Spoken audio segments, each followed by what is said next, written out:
ನೀನು ಉದ್ಧಾರ ಆದರೆ ನೀನೇ ಉದ್ಧಾರ ಆಗಬೇಕು, ನೀನು ಹಾಳಾದರೆ ನೀನೇ ಹಾಳಾಗಬೇಕು.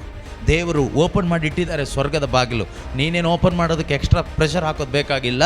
ಈಗ ಒಳಗೆ ಬರೋದೋ ಅಥವಾ ಹೊರಗೆ ಬಿದ್ದಿರ್ತೀಯೋ ನೀನೇ ಡಿಸೈಡ್ ಮಾಡಬೇಕು. ಯಾವ ನೆಪನೂ ಹೇಳೋಂಗಿಲ್ಲ. ಅಲ್ಲ ಇಲ್ಲಿ ಆ ಕಷ್ಟ ಇದೆ, ಇಲ್ಲಿ ಆ ಕಷ್ಟ ಇದೆ. ಯಾರು ಹೇಳಿದ್ರು ಕಷ್ಟ ಇಲ್ಲ ಅಂತ? ಯೇಸು ಹೇಳ್ತಾರೆ, ನನಗೇನು ಕಷ್ಟ ಇರಲಿಲ್ವ? ನಿನ್ಗೊಬ್ಬನಿಗೇನೆ ಕಷ್ಟ? ನಂತರ ಏನು ಹೊಡೆದು ನೀನು ಶಿಲ್ಬೆ ನೇತು ಹಾಕಿದಾರ ಯಾರಾದರೂ?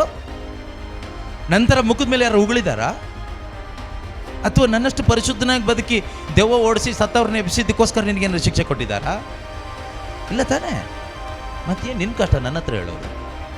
ಏನು ಕಷ್ಟ? ನಿನ್ನೆ ನರಕಕ್ಕೆ ಹಾಕ್ತೀನಿ ಅಂತ ನಾನು ಹೇಳಿದ್ದೀನ? ಮತ್ತೇನು ಕಷ್ಟ ನಿನಗೆ?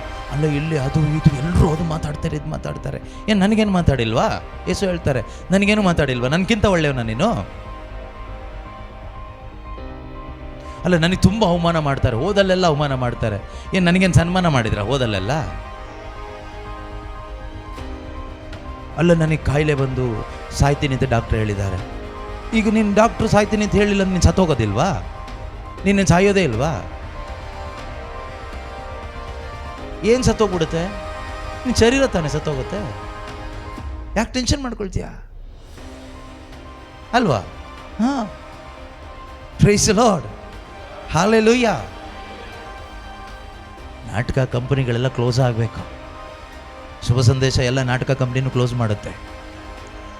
ಜೊಳ್ಳುಗಳೆಲ್ಲ ಹಾರಿ ಹೋಗುತ್ತೆ. ಹೋಗ್ಲಿಕ್ಕೆ ಗಟ್ಟಿ ಕಾಳುಗಳು ಉಳ್ಕೊಳ್ಳುತ್ತೆ. ಗಟ್ಟಿ ಕಾಳು ಸಾಕು. ಜೋಳು ತೊಗೊಂಡೇನು ಮಾಡ್ತೀರಾ? ಊಟ ಮಾಡೋಕ್ಕಾಗುತ್ತೆ?